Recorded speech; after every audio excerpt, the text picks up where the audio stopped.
Oi, tudo bem? Eu quero contar uma historinha para vocês hoje, que eu aprendi há muito tempo atrás, mas põe tempo nisso, eu acho que eu devia ter uns 16 anos de idade.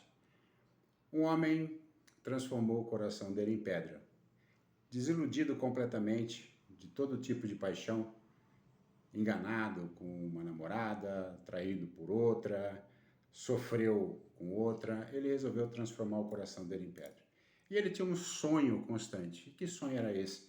Ele estava num deserto de pedras, com uma névoa cinza em volta dele, ele caminhava nessa névoa cinza, caminhava e caminhava, e ficava nesse deserto de pedras. Ele acreditava que isso era o coração dele.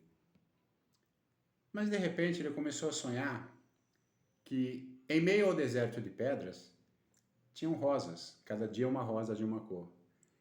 E toda vez que ele se agachava para pegar a rosa, ela virava fumaça, virava um brilho e desaparecia. Mas esse sonho com as rosas não eram sempre. E ele começou a ficar prestativo, ou seja, prestar atenção. Quando acontecia isso? E ele percebeu que acontecia toda vez que ele ia na academia. Ele ia na academia, fazia academia, depois tomava uma sauna, e ele falou, mas por que que isso acontece na academia? Toda vez que eu vou na academia? E ele prestando atenção no seu dia a dia, ele percebeu que toda vez que ele saía da academia, ele passava numa loja, certo? Que vendia sucos, vitaminas.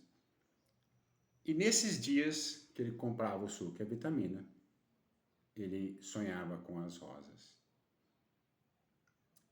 E ele começou a prestar atenção nisso.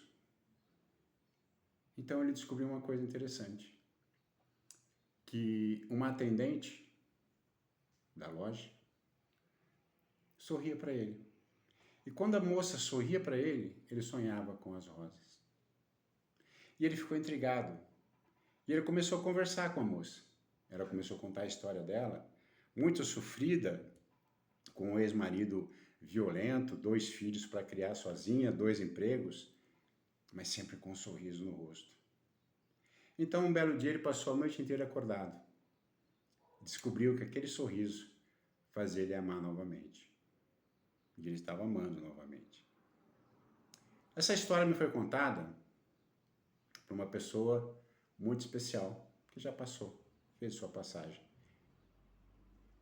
E que o fundo da história diz o seguinte: o amor sempre vai encontrar um caminho, seja num sorriso, num gesto, seja onde for. Aquele coração de pedra se dissolveu. A névoa virou um lindo céu azul, radiante com um sol brilhante. E mais uma chance surgiu aquele coração de pedra. Por quê? Porque o amor sempre encontra um caminho. Luz e paz.